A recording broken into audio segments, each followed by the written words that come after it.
Hello, we are live. It is 5, it is Tuesday, and it's a little rainy out there today, but no big deal. I hope that you are having a lovely, whatever time of day it is, wherever you are, whenever you're watching this. And today I'm going to talk about community.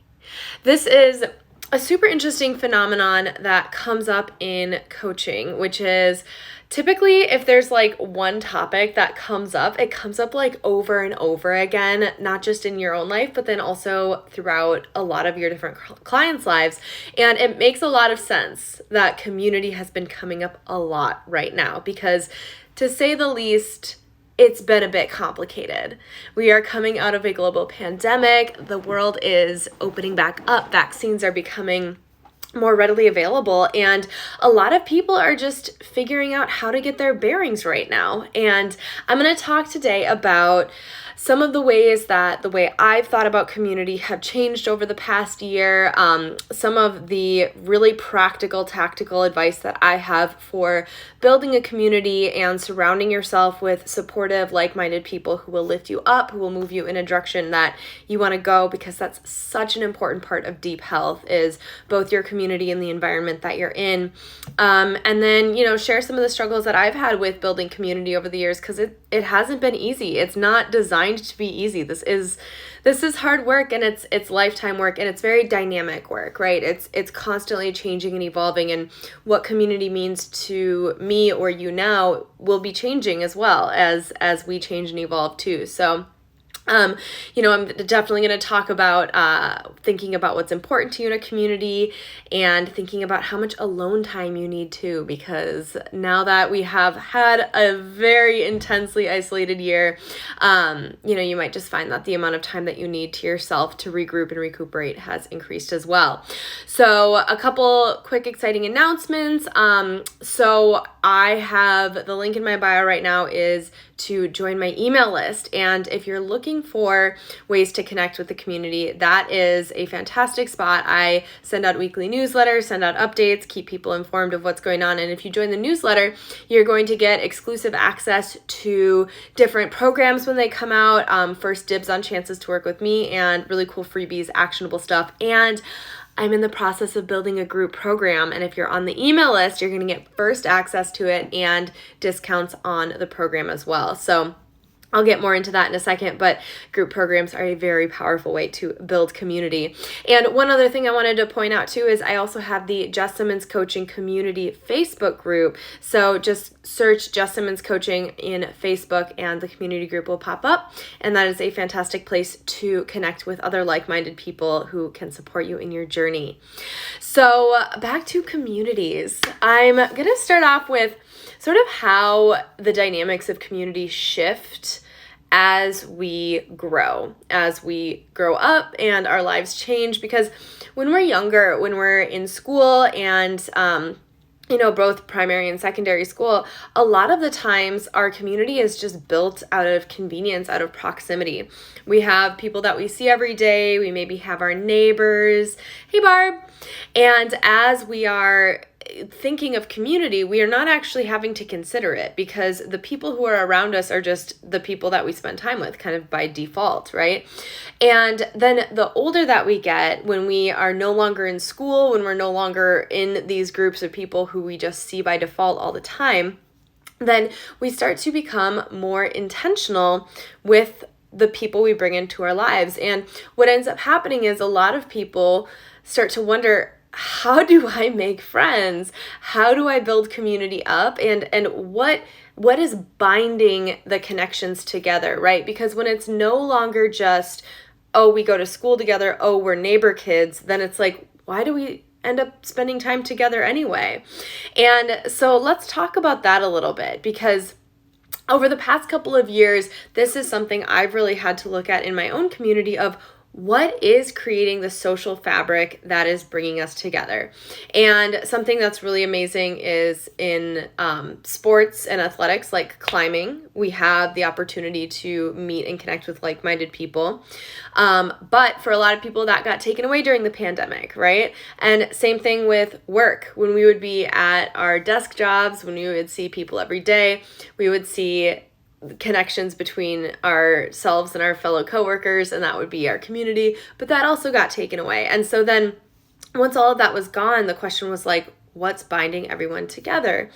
And the value of your community is determined by the ability that you have to show up as your full authentic self. Right? Because there's nothing more challenging than when you're trying to be in community and you don't feel like you can bring full parts of yourself to the table. And I think we've all been in this position where having a community becomes more of the focus, more of the priority than actually being authentic and being aligned with ourselves. And when you feel that dissonance, it can make it feel like community feels quite impossible, feels really challenging to achieve as a part of our life that we feel fulfilled in.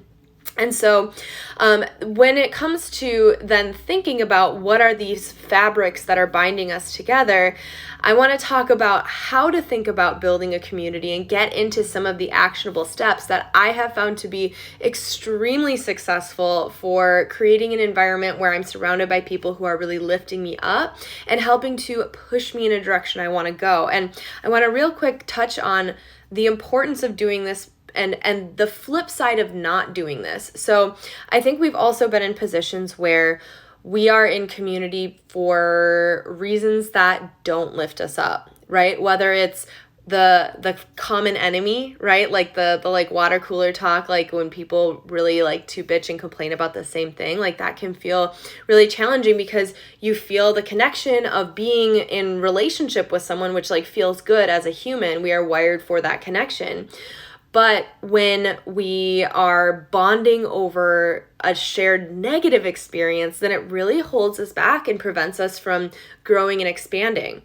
Another thing that can be really challenging is when we're in community with people because we see something in them that we want to emulate, that we look up to, whether we think that person's really cool, we have them on a pedestal, we want to be like them.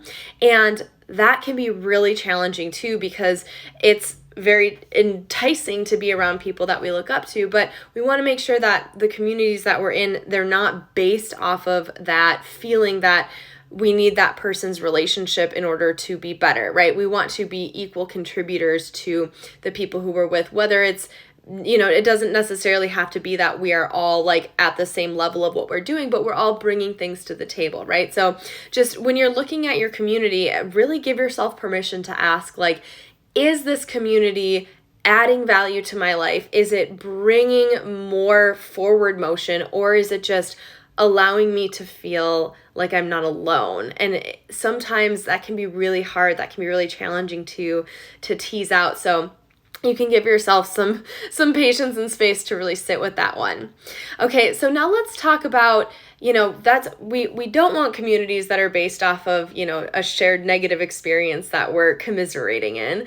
But then how do we think about building community? And as adults, how do we make friends? How do we move forward in a way that feels like it's pushing us towards our best selves? Well, the first step is to really clarify, what do you need from your community? What is that? So a lot of times this idea of community can be very ambiguous. We're like, oh yeah, I love the community there, or I want more community in my life, but what does that really mean? Because it's something different to everybody. So for some people, it's a safe belay partner, right? It's somebody who is going to catch your fall, is going to pay attention to you while you're climbing. For some people who are busy professionals, it's someone who can relate on being a high achiever, high performer, and be flexible with their schedule because they don't want to make a lot of intense commitments with their time because they're really focused on work, right? For some people, it's going to be someone who you can talk to on the phone, for me, a huge thing in community is my friends. I know that I can be like, yo, I'm having a really hard time right now, and here's the ugly of it, and I'm not gonna make this sound good or sound pretty, right? So being able to just be vulnerable, be open. So think for you, what do you need from your community? And then start being that, right? So when you think about how to attract in and draw in the people that you want in your life, to be that person is the best starting way. So if you want people around you who are good belayers, really dive into your belay tactics, really work on being the best belayer you can be. If you want people who are really understanding and flexible, work to be really understanding and flexible. Hey, Amy. And as you're building up that community, continue to assess and address, apply growth mindset to your community and ask yourself, like, okay, are these relationships really adding value to my life? And not in a way of asking, like, are these people good or bad? Because everybody is good, right? It's just a matter of how compatible are these people with this idea of why community is valuable to me. So really give yourself time to hash that out. Do you want people to go on trips with you? Do you want people to have dinner parties with you? Do you what is that to you? Get super clear so that as you're building your community, it's around that sense of fulfillment that you need for yourself. All right, so then the next really important thing in building community is being vulnerable. So I was actually having a conversation with someone today about how, again, as adults, we don't just have this proximity ease of being able to say, okay, well, I'm in school every day with these same people, so I see them all the time. Like, we don't have that simplicity. So making friends, making connections does require some vulnerability. So ask yourself, what parts of yourself are you not open to sharing because you feel like they're imperfect? And how can you find some compassion and acceptance for those parts of yourself so that as you're building community, you're able to show up as your full authentic self, because that's how you're going to make true connections with people who resonate with who you are as a person and can bring that value out of you in a way that feels really good, feels really natural to you. And again, with vulnerability, like asking someone to hang out, asking someone to go climbing, to go on a trip, to have a dinner party, that's vulnerable shit right there. Like, that takes some guts, that takes some courage, because it's opening you up. Like, what if they say no, right? Like, you have to address that possibility in order to make friends. But that's the price, the vulnerability, the discomfort of the vulnerability is the price that we pay to step into an authentic community. And so I just want to really acknowledge that it does take courage, it does take bravery to be vulnerable and to open up to new community, but the other side of it is so worth it, especially if you've done the first step and really clarified what is that community that you're trying to build. And finally, a huge thing is be open to different ways of connecting with people. And this was really brought up this past year in COVID land, where our definitions of friendship really changed. At least they did for me. And so I learned that the world is large and vast, and to be limited in my connections and relationships to only people who I share a vicinity with really was depriving me of a lot of the connection that I needed. So being a young entrepreneur, figuring out how to run a business, how to live life in this unique and creative way, I really needed to be connected to other people who were also doing that. And so by opening up to my friendships, not just being people in person, but meeting friends through Instagram, meeting friends through different group programs that I've taken, and staying connected with them and really putting time and effort into those friendships has built a community that is, it's all around the world now. And I feel like if there's ever a moment where I am feeling lonely, or if I'm feeling I need to feel understood or reach out, I have people there. And it's really taken opening up and having a growth mindset about what community means and what it is. And so I just want to really encourage you. And the reason I'm going so far into this is because there's been a lot of resistance. I've felt a lot of resistance from a lot of people, and I've felt from myself resistance to taking friendships to the virtual world, because it feels really good to see people in person. It feels really good to connect in person. And I'm not saying don't do those things, but I'm saying that enriching your life with connections in other ways, virtually, whatever that looks like, whether it's joining a group program, which I highly recommend doing, or just connecting with people on Instagram and being really open, being really vulnerable, or any other way that's unconventional and what you wouldn't have thought of, can be such a powerful way to build your community and bring more rich, diverse perspectives into your life. And that's another huge, hey Ducky, another huge thing to consider with your community is how diverse and how open are the perspectives that you are experiencing in your life, and how trusting are you of your community to continue to foster a place where other people can, people of different opinions, beliefs, races, genders, can join in and feel like they're a part of your community.